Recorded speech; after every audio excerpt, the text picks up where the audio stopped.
大家好，我是 Justin， 今天来带大家一起看看世界上人口最少，而且是一个最偏僻的国家，就是皮特凯恩群岛。啊，不是欧伊米亚康吗？欧伊米亚康是最冷哦，人口为为什么那什么人口么少？那么少？因为它非常的偏僻啊。皮特凯恩岛它到底有多偏僻呢？就给大家一个概念，它就是离最接近它的复活岛有大概2000公里的距离。那它也面向死海呢，所以呢周边也没有一些别的国家是跟它很靠近的。但是皮特凯恩岛呢，它的大自然的环境非常的优美，然后常年的那个气温也是非常的温和的。再加上呢，它有这么样的一个世界上最偏僻、人口最少的这样子一个话题，每一年都会有很多的人都是想要来这个皮特凯恩岛来参观的。那要去到这个皮特凯恩岛呢，首先你就必须得从自己的国家出发，然后去到伦敦或者是东京或者是奥克兰，因为这个世界上就有这3个城市是有飞往大溪地的这个飞机航班的。那你飞到这个大溪地之后呢，你可能是要在这个大溪地那边住上几晚的时间，因为你要搭上一个飞机去飞往一个叫曼加勒瓦岛的地方。那这个飞机呢，就是每周2晚上才有一趟。那从这个大溪地呢飞到这个曼加勒瓦，就也是需要大概5个半小时的飞机航程时间。到了那个曼加勒瓦岛之后呢，你又要再从那个机场那边坐小船去到一个村子，然后在那个村子呢就会有船只是开往这个皮特凯恩岛。这个船只是每3个月才会从这个曼加勒瓦岛出发一次。他们从这个曼加勒瓦岛去这个皮特凯恩岛呢，是要给他们去补给一些日常所需品的。怎么要补啊？岛上不够供应，因为岛上什么都没有啊，就一个荒岛啊，基本上那边皮特凯恩岛是一个种得了东西啊，但是册子呢？比如说册子，自己做，对啊，还有衣服呢，自己怎么缝衣服？淘宝，对啊，淘宝那你也是要从这个曼加勒瓦这边开过去啊，对啊。从这个曼加勒瓦岛去到这个皮特凯恩岛呢，那个距离也还有540公里左右的，所以这船也要开大概32个小时才能够抵达皮特凯恩岛。那么你坐了32个小时的这个船之后，你就会终于的抵达了皮特凯恩岛的港口。你会发现呢，在那个港口里面有很多的人，你就会觉得，哎，这个不是世界上人口最少的吗？怎么会有这么多的人嘛？其实呢，是因为皮特凯恩岛他们特别注重这个旅游业嘛，因为这个旅游业是当地居民的一个非常主要的经济收入来源之一嘛。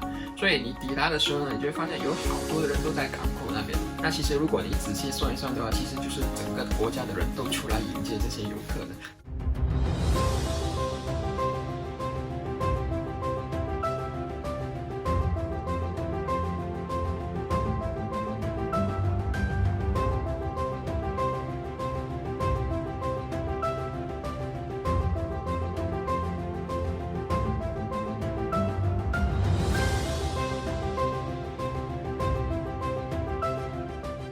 皮特凯恩岛它的气候刚才都说是属于比较温和的嘛，然后它常年的这个雨量也很充足，所以就造成他们的这个土地也非常的肥沃嘛，所以当地的居民都会有种一些像水果、蔬菜来属于自给自足吧。那偶尔也会有一些船只经过这个皮特凯恩岛的，然后他们就会跟这些当地居民去购买一些水果啊、蔬菜来作为补给。那整个岛呢，它也不是特别的大，能够整个可以行走的公路呢，就只有6.4公里左右，而且就大部分在岛上你要去活动的话，就只是依赖走路啊，或者是那个他们自家的4轮摩托车。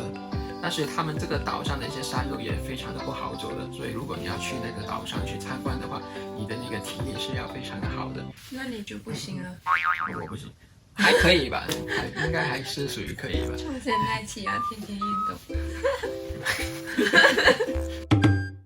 那可能大家会觉得哦，这一个荒岛呢，他们这些居民的生活会不会是很像那些原始人的生活的呢？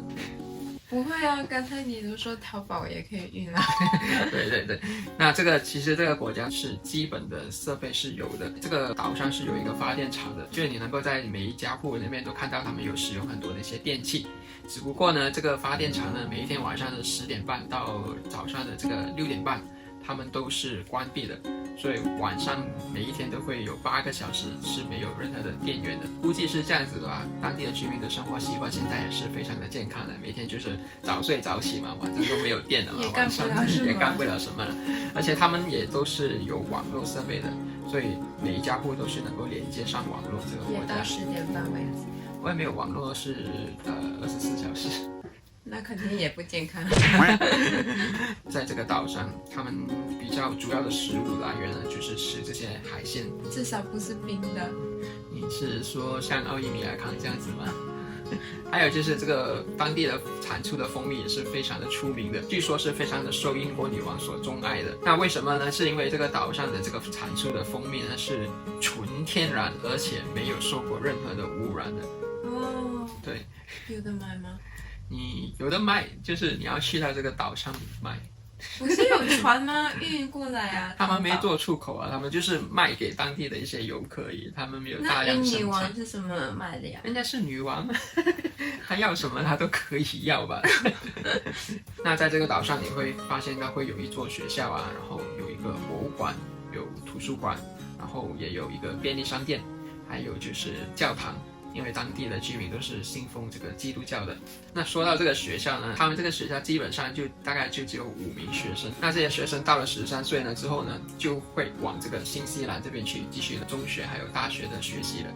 那你想一下，你从岛上来到这个大城市了之后，很多他们大学毕业之后呢，也是选择留在这个新西兰奥克兰这边去继续他们的社会生活。很多都选择不回去这个皮特凯恩岛了，所以呢，你在这个皮特凯恩岛基本上是找不到任何一个居民是在14到40岁之间的年龄层的。这也导致呢，在当地的这个生育率是非常的低的。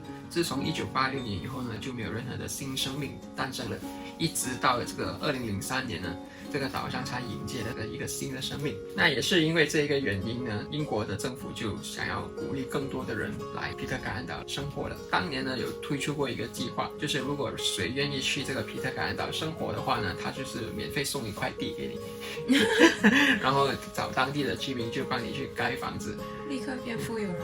但是这种生活实在是太不适合大部分的人，所以他这个计划也基本上没有任何的反响。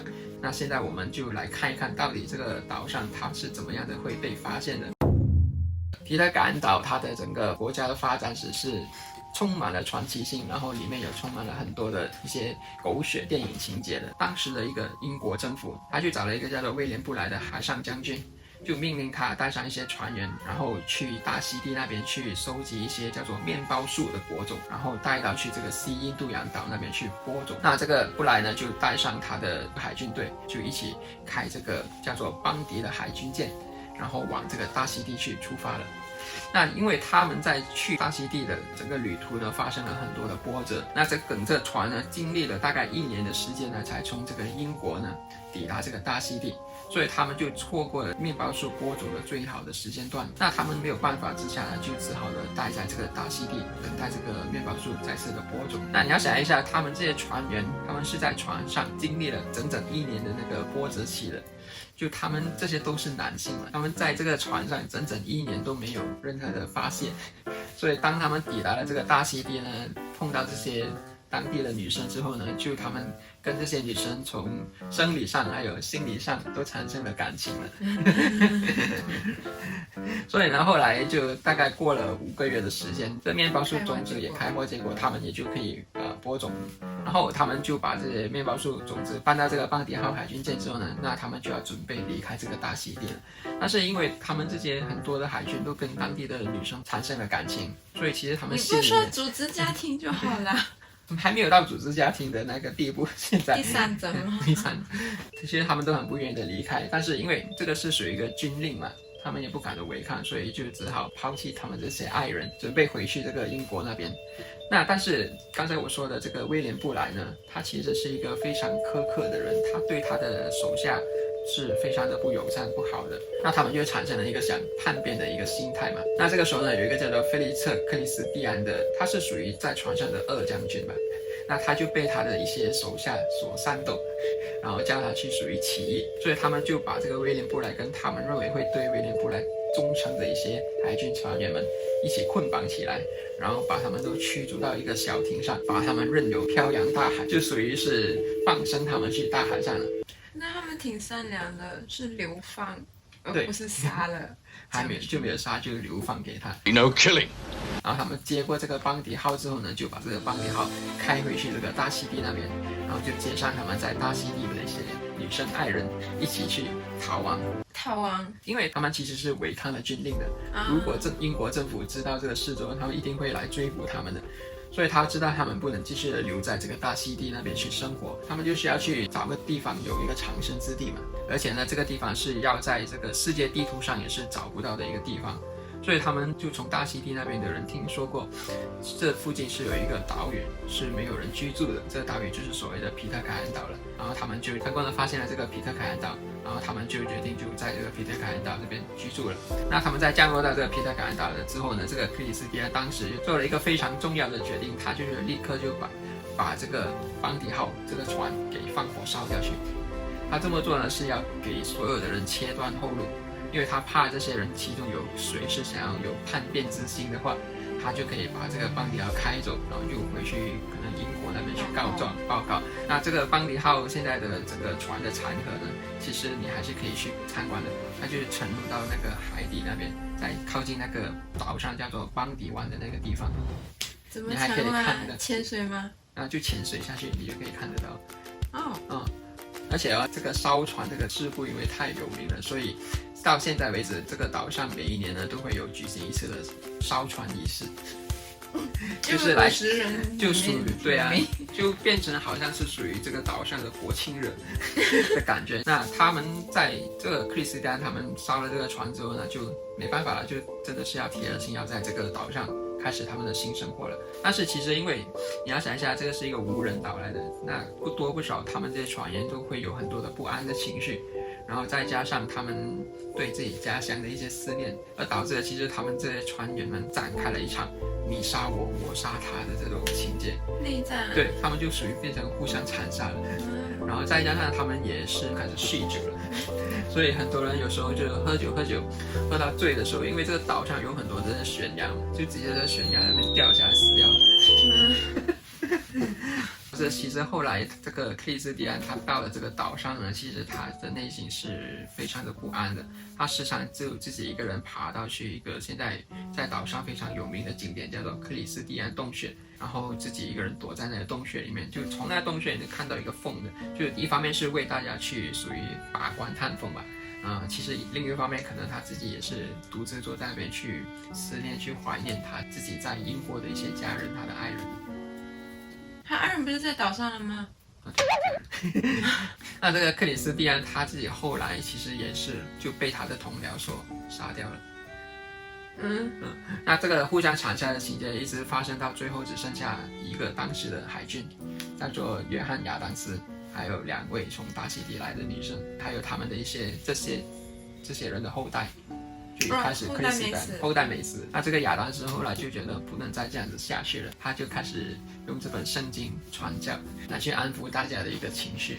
这个就是那个原因，为什么现在岛上所有的居民都是信奉基督教的。那这个邦迪号翻遍这个事情呢，其实是非常的津津乐道的。后来在我们现在的社会上，其实有被翻拍成电影的，就电影上，就刚才我说的对啊，有拍过2次。其中一套还是入围过奥斯卡奖的。我还想说，哇，全部一起逃亡，跟爱人，这是真爱啊！就很浪漫啊，一开始是很浪漫，然后慢慢变成这种血腥的情节，对吧？